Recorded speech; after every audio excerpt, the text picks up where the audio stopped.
Bapak Ibu, coba kita lihat negara-negara yang ditunjukkan oleh sudut ini. Yaman, Syam, Palestina, Suriah, dan Irak. Bagaimana kondisi negara mereka hari ini? Sudah berdarah-darah belum? Sudah berdarah-darah? Yakin? Sudah berdarah-darah? Sepakat. Kalau ini mengarah ke Yaman dan sudah berdarah-darah, kalau ini mengarah ke Suriah dan sudah berdarah-darah, kalau ini mengarah ke Irak dan sudah berdarah-darah, lalu Rukun Hajar Aswad yang ada darahnya tadi mengarah kemana? Mengarah kemana Bapak Ibu? Boleh kita lihat sama-sama ya? Ke Wamena? Kayaknya memang sudah berdarah-darah. Jadi kemana kan? Indonesia.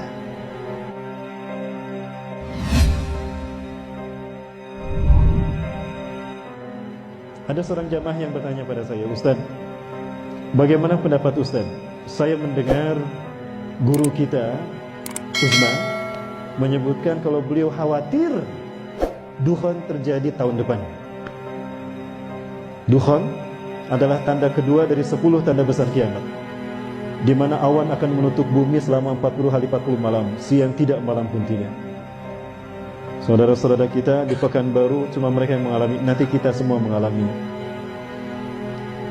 Nah, beliau melihat pertama ada hadis Rasulullah SAW terkait dengan apabila pertengahan Ramadan jatuh di hari Jumat. Kalau kita lihat tahun Hijriah ini yang sekarang 1441 Hijriah, ini kalender Ramadan 1441 Hijriah. Tanggal 1 Ramadan jatuh pada hari Jumat, yaitu tanggal 24 April. Dan tanggal 15 Ramadan jatuh pada 8 Mei, itu juga hari Jumat. Nah ini ada memang hadisnya dari riwayat Imam Syekh Nu'aim bin Hamad, namun orang-orang memandang hadisnya lemah. Ya, kita dengar seperti apa hadisnya Bapak Ibu. Assalamualaikum warahmatullahi wabarakatuh. Ramadan di tahun ini kita akan mendapati tanggal 15 Ramadan jatuh pada malam Jumat. Mari kita renungkan hadis berikut ini. Rasulullah Shallallahu Alaihi Wasallam bersabda, apabila telah terdengar suara yang dahsyat di bulan Ramadan, maka akan terjadi huru-hara di bulan Syawal. Semua suku akan saling berselisih di bulan Dzulqa'dah, dan akan terjadi pertumpahan darah di bulan Dzulhijjah dan bulan Muharram, dan manusia akan banyak yang terbunuh. Nabi menyebutkan hal tersebut sebanyak 3 kali. Para sahabat pun bertanya, suara keras apakah itu wahai Rasulullah? Beliau menjawab, suara keras yang terjadi di pertengahan bulan Ramadan pada malam Jumat. Suara dahsyat itu mengagetkan orang-orang yang sedang tertidur, menjadikan orang-orang yang berdiri terjatuh. Para wanita-wanita terhempas keluar dari kamarnya. Pada malam Jumat di tahun tersebut banyak terjadi gempa bumi. Jika kalian telah melaksanakan sholat subuh di hari Jumat pada pertengahan bulan Ramadan tersebut, masuklah kalian ke dalam rumah-rumah kalian, tutuplah pintu-pintunya, tutuplah lubang-lubangnya, lindungi diri kalian dengan selimut, tutuplah telinga kalian. Jika kalian merasakan adanya suara yang dahsyat, maka sujudlah kepada Allah dan ucapkanlah Subhanal Quddus, Subhanal Quddus, Rabbanal Quddus. Barang siapa yang melakukannya, niscaya akan selamat, dan yang tidak melakukannya niscaya akan binasa. Hadis ini diriwayatkan oleh Nu'aim bin Hamad di dalam kitabnya Al-Fitan. Kapankah hal ini akan terjadi? Apakah malam Jumat tanggal 15 Ramadan esok? Wallahu a'lam bissawab. Hanya Allah lah yang maha mengetahui. Ini yang pertama Bapak Ibu sekalian.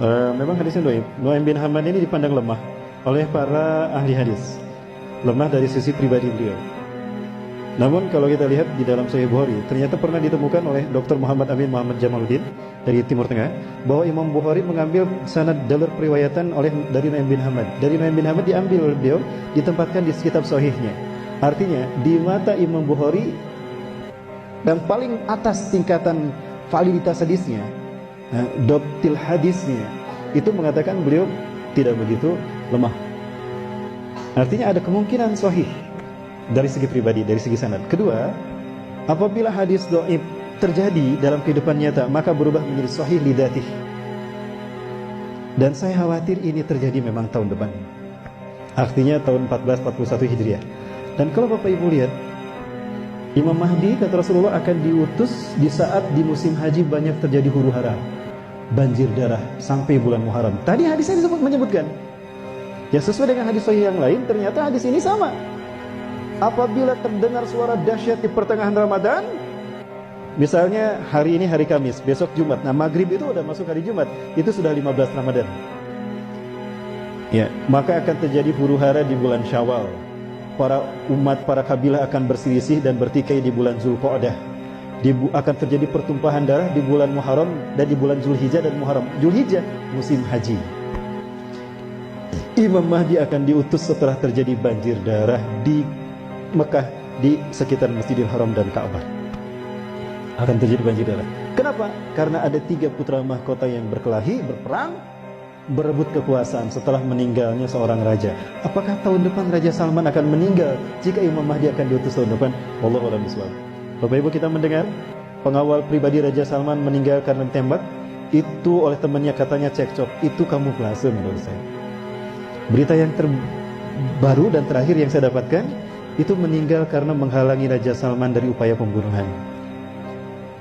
Kenapa diberitakan seperti tadi? Untuk menutupi kebenaran hadis ini. Kalau Raja Salman adalah raja terakhir dari raja Arab yang apabila meninggal akan ada 3 putra mahkota yang berselisih. Itu kata Rasulullah SAW. Yaktatilu salasatun inda kanzikum. Akan ada 3 orang laki-laki berperang di sekitar kanzun kalian, Ka'bah kalian. Artinya Ka'bah nanti akan berdarah-darah, Masjidil Haram akan berdarah-darah. Kulum ibnu khalifatin, 3-3-nya putra mahkota, anak raja. Sama la yasiru ila wahidin minhum, tapi tidak satu pun dari mereka yang berhasil menjadi raja. Kenapa? Karena yang jadi raja adalah Imam Mahdi. Imam Mahdi, kata Rasulullah, diutus di usia 40 tahun.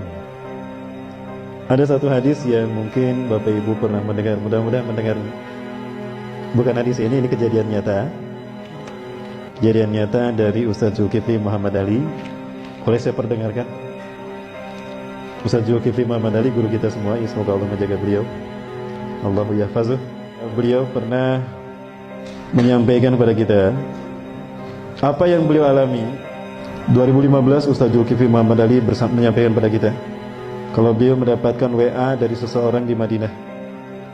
WA ini berisi pernyataan, Ustaz, saya Fulan bin Fulan, saya tinggal di Madinah sudah 20 tahun.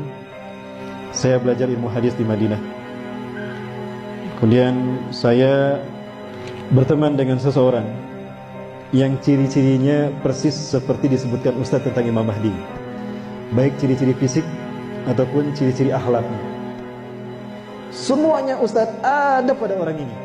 Mulai dari alisnya yang indah, lurus, mulai dari warna kulitnya yang hitam, orang Arab, mulai dari tubuhnya tubuh orang Israel, mulai dari hidungnya yang mancung, aknal anfu, mulai dari bariqas sanaya, mulai dari giginya depannya yang jarang, sampai ada tali lalat di pipi kanan, sampai ada tanda kenabian di punduknya, dan kedua pahanya kecil, sampai detail seperti itu. Aku melihatnya Ustaz, 20 tahun aku berkenalan, berteman dengannya, bersahabat dengannya, dan dia keturunan Rasulullah SAW. Ulama-ulama di Madinah melindungi orang ini. Dan ulama-ulama Madinah mengatakan pada beliau, Anda ini jangan-jangan Imam Mahdi. Kami ridho kalau Anda memimpin kami sebagai Imam Mahdi. Tapi beliau tawadu mengatakan, Ustaz, lastu mahdiyan ana ihda minal ansar. Persis seperti apa yang Rasulullah sabdakan. Aku bukan Imam Mahdi. Aku satu dari orang-orang Ansor. Itu nanti ketika dia menolak untuk dibaiat. Itu tahun 2015, usianya 35 tahun. 2015, usianya 35 tahun. Sekarang 2019, berarti usianya berapa? 39 tahun. Imam Mahdi dibaiat di usia 40 tahun. Tahun depan usianya berapa? 40 tahun. Apakah betul berarti beliau hari ini beliau berada di Suriah berjihad bersama kaum muslimin? Orang Indonesia ini diajak oleh beliau untuk ke Suriah, tapi beliau menolak. Aku ingin kembali ke Indonesia karena ladang jihadku Indonesia. Artinya beliau melihat Indonesia akan seperti Suriah, maka beliau memilih pindah ke Indonesia. Apakah Indonesia memang akan berdarah-darah, Bapak Ibu? Boleh saya memperlihatkan sesuatu?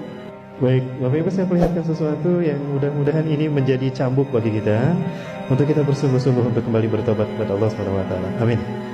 Baik Bapak Ibu, ini seorang mahasiswa mengajukan pertanyaan kepada saya dengan mengirimkan ini. Bapak Ibu, kita lihat ini. Ini ada darah berceceran, dan ini di Ka'bah, samping Ka'bah. Ini rukun Hajar Aswad, betul? Ustaz, kira-kira ini isyarat apa Ustaz? Rasulullah SAW tadi menyebutkan, ciri Imam Mahdi diutus apabila terjadi pertikaian sehingga darah tercecer di mata tempat kita tawaf di sekeliling Ka'bah. Setahu kita, Ka'bah ini berbentuk bujur sangkar, betul? Ini disebut rukun Hajar Aswad karena di sini terdapat Hajar Aswad. Rukun itu artinya tiang atau sudut. Disebut rukun Hajar Aswad karena ada Hajar Aswad di sini. Ini disebut rukun Yamani. Disebut rukun Yamani karena sudutnya mengarah ke Yaman. Yang ini disebut rukun Syami karena mengarah ke Syam, ke Palestina, ke Suriah. Yang ini rukun Iraki karena mengarah ke Irak. Bapak Ibu, coba kita lihat negara-negara yang ditunjukkan oleh sudut ini. Yaman, Syam, Palestina, Suriah, dan Irak. Bagaimana kondisi negara mereka hari ini? Sudah berdarah-darah belum? Sudah berdarah-darah? Yakin? Sudah berdarah-darah? Sepakat. Kalau ini mengarah ke Yaman dan sudah berdarah-darah, kalau ini mengarah ke Suriah dan sudah berdarah-darah, kalau ini mengarah ke Irak dan sudah berdarah-darah, lalu rukun Hajar Aswad yang ada darahnya tadi mengarah kemana? Mengarah kemana Bapak Ibu? Boleh kita lihat sama-sama ya? Ke Wamena? Kayaknya memang sudah berdarah-darah. Jadi kemana kan? Indonesia.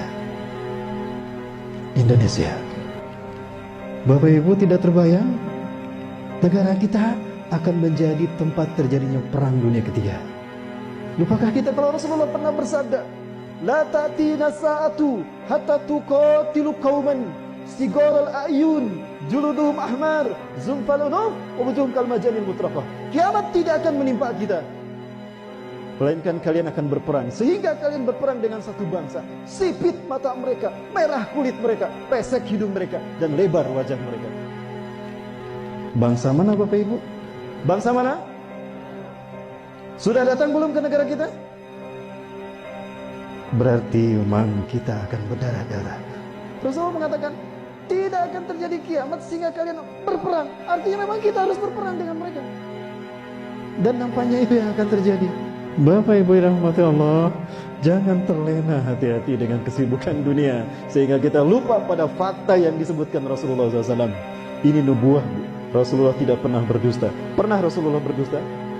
Artinya apa yang dikatakannya terjadi atas izin Allah. Wala yantiqu anil hawa in huwa illa wahyun yuha.